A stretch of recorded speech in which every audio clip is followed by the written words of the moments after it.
ఉద్యమ టైంలో కేసీఆర్ సపోర్ట్ చేశారా మీరు? కేసీఆర్ కి సపోర్ట్ చేయలే, ఉద్యమం కోసం, రాష్ట్రం కోసమే. అదే ఉద్యమం అంటే ఇక అప్పుడు ఆయన సారథ్యంలో నడిచింది కదా.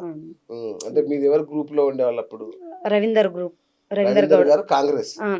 అంటే ఉద్యమం ఉన్నప్పుడు కాంగ్రెస్ ఇది అట్లా అని ఏం లేదు, ఆ. కానీ కాంగ్రెస్ బీఆర్ఎస్ అని వచ్చినాక కాంగ్రెస్ కి అంకుల్ ఆ పాట రాయడం. ఆయన సపోర్ట్ చేసి సో ఆబ్వియస్ గా నువ్వు కూడా సపోర్ట్ చేయాల్సి వచ్చింది. అందుకు రాలే నీకు ఉద్యోగం అయితే అంతే. ఎందుకో కాంగ్రెస్ పాటలు అంకుల్ పాడుతుంటే అది ఉత్సాహం అనిపించేది. Okay okay okay right. So ఆ తర్వాత విమలక్క.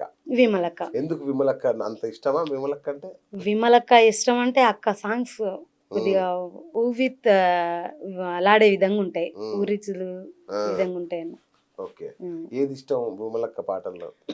ఆడుదాం డప్పుల్లా దరువేరా పల్లె తెలంగాణ పాట పాడరా, ఆడుదాం డప్పుల్లా దరువేరా పల్లె తెలంగాణ పాట పాడరా, కోలాటము జర కొప్పేరా చూలంటూ అల్వాపై దుంకాడరా, ఆడుదాం భలే ఆడుదాం, ఆడుదాం డప్పుల్లా దరువేరా పల్లె తెలంగాణ పాట పాడరా, ఆడుదాం డప్పుల్లా దరువేరా పల్లె తెలంగాణ పాట పాడరా, బాలసంతు కంఠంలా మోతలేవిరా సుప్రభాతం అంటూ రోజు సోదాయేరా, సుప్రభాతం అంటూ రోజు సోదాయేరా, కంటి నిండా పంట చూసి పొలివెయ్యారా ఓలంటి బంతి కాడ గొంతెత్తారా, ఆడుదాం భలే ఆడుదాం, ఆడుదాం డప్పుల్లా దరువేరా పల్లె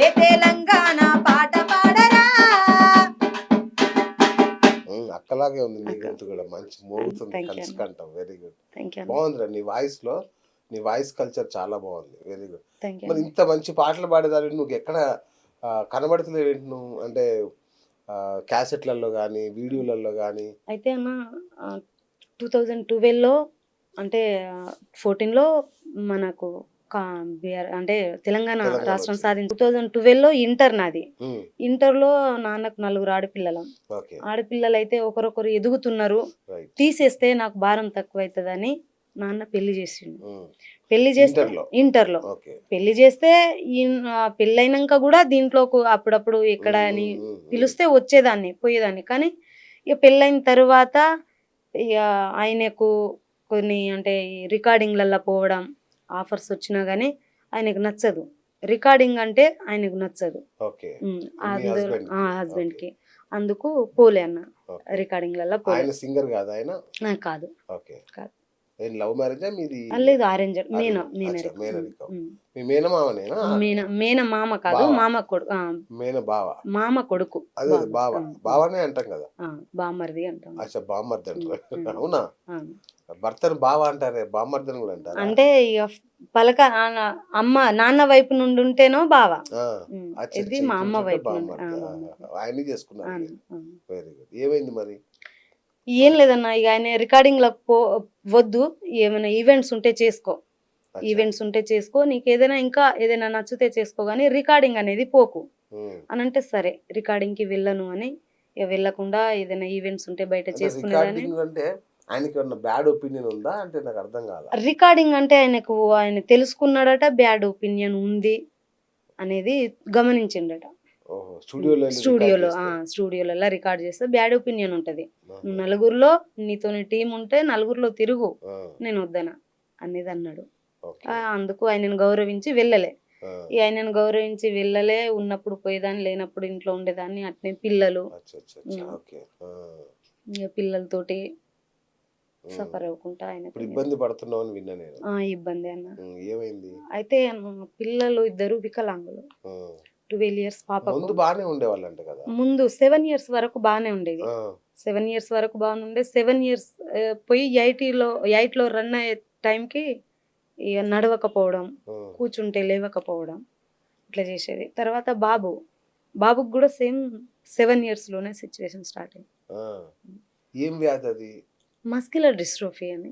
దానికి ఏం వైద్యం లేదా? అది వరల్డ్ వైజ్ గా లేదు అని. అసలు వైద్యమే లేదా?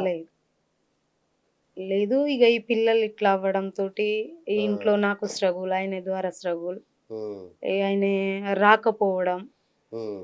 ఇంటికే ఇదంతా రాకపోవడం ఇక. ఇంటికి వచ్చినా కూడా ఆ మనశ్శాంతి ఉంచకపోవడం, ఓకే ఓకే. ఉమ్, ఆ, ఈ పిల్లల్ని చూడకపోవడం ఓకే. అట్లా చేస్తా కదా.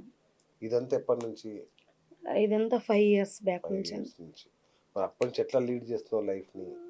ఎట్లా అంటే అన్న ఇక చిన్న చిన్న ఈవెంట్స్ దొరికితే ఉమ్. బేసిక్ గా అమ్మ నాన్న మీద ఆధారపడి ఉన్నాను. ఇప్పటికి కూడా? ఆ, అమ్మ వాళ్ళు లేకపోతే నేను బయటికి రాను, ఆ, నేను చేసుకో. అమ్మ వాళ్ళు ఉండడం వల్ల ఉమ్. వాళ్ళ సపోర్ట్ తోటి నలుగురు, ఇంకో అమ్మాయికి మ్యారేజ్ ఉంది, ఇంకా మీ చెల్లి ఉంది? చెల్లె ఉంది. ఆ. మ్యారేజ్ కున్నా కూడా వాళ్ళు ఇక నా భవిష్యత్తు వల్ల నాతోనే ఉండరు. ఉమ్. మీ ఇంట్లో ఉంటారు? ఇంట్లోనే ఉంటా. ఉమ్. మరి ఇవన్నీ ఏమి రసమయ్య గారికి చెప్పలేదు అప్పుడు? అయితే రసమయ్య అన్న దగ్గరికి ఉద్యోగాలు వచ్చిన తర్వాత పాపకు 3 years 2.5 years ఉమ్. అందరికి వచ్చినాయి. తర్వాత పోతే గుర్తుపట్టిరో పట్టలేదో తెలియదుగా, కానీ నమస్తే అన్న అనగానే నమస్తే అమ్మ బాగున్నారా అన్నాడు. ఉమ్. బాగున్నా అంటే బాగున్నా అన్న అంటే ఏం చేస్తున్నావు ఏంటిది అని అంటే ఏం లేదన్నా, ఈసారైనా ఏదో వస్తాయి అంటారు, ఇంకా 1 year కా 1.5 year కా నోటిఫికేషన్ వేస్తామన్నారు. ఇక అప్పుడు మీకు కలిసినా కానీ ఇప్పుడు గుర్తున్నానో లేదో తెలియదు, ఉమ్. కానీ ఈసారైనా నా బతుకు బాలేదు, ఉమ్. ఈ నా భవిష్యత్తుని మీ చేతిలో పెడుతున్నా గమనించండి ఉమ్. అని అంటే, ఎందుకమ్మా తాళ్ళ సునీలు దారాదేవందరు ఏం చేయలేదా అన్నారు. అని అంటే వాళ్ళ చేతిలో ఉంటే ఏదైనా వాళ్ళెవరు? చేస్తారు అంటే వాళ్ళతోని కూడా మా నర్సంపేటకు సంబంధించిన అచ్చా అచ్చా. ఆ. వాళ్ళ చేతిలో ఏం లేదని అంటున్నారు కదా అన్న. కలిసిన వాళ్ళని కూడా కలిసిన, ఇక వాళ్ళది వాళ్ళే చూసుకుంటున్నారు అని చెప్తే, నువ్వు బాధపడకమ్మా, ఈసారి నీకు 100% షూర్ 1.5 year 1 yearలో నోటిఫికేషన్ మళ్ళీ వేస్తాం, ఉమ్. ఈసారి మాత్రం నేను హెల్ప్ చేస్తా, కానీ నువ్వు ఎక్కడ అంటే ఇక ఉద్యోగాల కోసమని ఈడ తిరగకు, ఈడ చేయకు, టైం వేస్ట్ అనేసి అన్నారన్న. ఉమ్. అనేసి అంటే ఇక నోటిఫికేషన్ పడ్డది. నోటిఫికేషన్ పడ్డాక వెళ్ళి నా నోటిఫికేషన్ పడ్డదని కాళ్ళ మీద పడ్డా. ఉమ్. అరే అరే నువ్వు కాళ్ళ మీద పడకురా, కాళ్ళ మీద పడక నీకు రాకు అన్న కదా, ఎందుకు వచ్చినావు అన్నాడు. ఉమ్. అని అంటే భవిష్యత్ బాగాలేదన్న నాది, ఏడ ఎవరిని అడగాలి నాకు అర్థమైతే లేదు, ఏడికి వెళ్ళినా ఏదో ఒడిదుడుకులు ఎదురుతున్నాయి ఉమ్.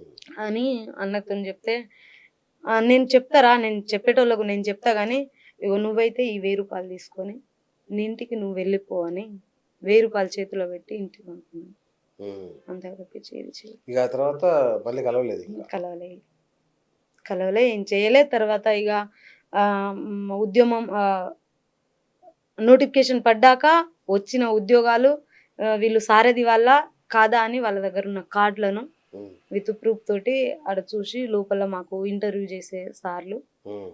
సారథి వాళ్ళు అయితేనో రాసుకున్నారు, బయట వాళ్ళు అయితే రాసుకోలే. ఆ రకంగా చేస్తే మళ్ళీ ఈ ఉద్యమాలు కోర్టులో కేసేసినా కూడా నాకు ఇదే మళ్ళీ జరిగింది, కళాకారులకు అన్యాయం జరిగిందని అనుభూజ్ వెంకటేష్ అన్న ఈ విషయాన్ని తన భుజాన్ని వేసుకొని ఇక ఆయన సారథ్యంలో 10 సంవత్సరాలు నడిచినామన్న.